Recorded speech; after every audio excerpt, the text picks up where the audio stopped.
জীবনে সবাই কোনো না কোনো স্বপ্নের পেছনে ছুটছে, কিন্তু প্রায় দিন শেষে মনে হয় সবকিছুই ফাঁকা আর অর্থহীন। এমনটা যদি আপনার সাথে হয়ে থাকে, তবে আজকের গল্পটি আপনার জন্যই।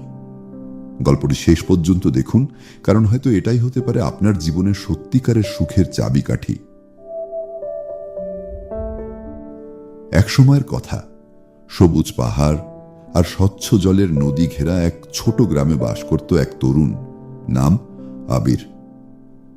তার দৃঢ় মনোবল আর সাহসের জন্য সবাই তাকে সম্মান করত। যখনই কিছু অসম্ভব মনে হতো, সবার আগে এগিয়ে যেত আবির, হাত গুটিয়ে না নিয়ে সেই চ্যালেঞ্জটা মোকাবিলা করত। কিন্তু আবিরের ভেতরে লুকিয়েছিল এক গোপন কষ্ট, যা কারোর চোখে ধরা পড়েনি, শুধু সে নিজেই অনুভব করত।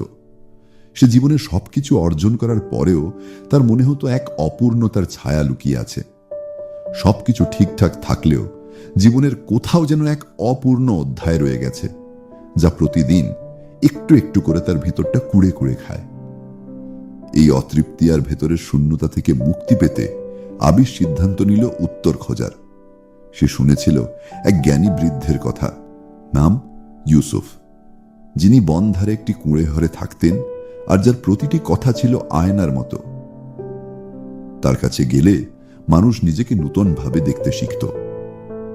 এক সকালে সাহস নিয়ে আবির রওনা দিল ইউসুফের কুঁড়ে ঘরের দিকে। গিয়ে দেখল ইউসুফ চেয়ারে বসে আছেন, চোখে শান্ত দৃষ্টি আর মুখে এক আন্তরিক হাসি। গলায় হতাশার স্পষ্ট ছাপ নিয়ে আবির বলল, ইউসুফ দাদু, আপনার সাহায্য দরকার। আমি অনেক পরিশ্রম করি, সবকিছু অর্জন করতে চাই, কিন্তু কিছুতেই তৃপ্তি পাই না। দয়া করে বলুন, কিভাবে আমি সত্যিকারের সুখ খুঁজে পেতে পারি।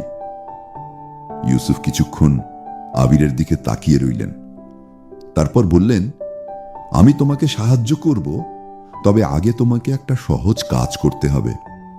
তিনি একটি পুরনো কাঠের বালতির দিকে ইশারা করে বললেন, এই বালতিটি নিয়ে 1 সপ্তাহ ধরে প্রতিদিন নদীতে যাবে, জল ভরবে এবং আমার কুয়োতে ঢালবে। তবে মনে রেখো, বালতিটি ফাটা। আবির অবাক হলেও পিছিয়ে গেল না।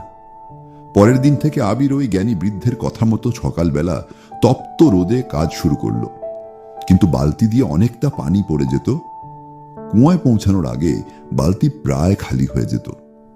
এইভাবে প্রতিদিনই আবির কাজ করতে লাগলো। তীব্র রোদ, কষ্ট আর অপূর্ণতার হতাশা তাকে কুয়ে কুয়ে খাচ্ছিল। তবুও সে হাল ছাড়েনি, কারণ না বুঝেও সে কাজ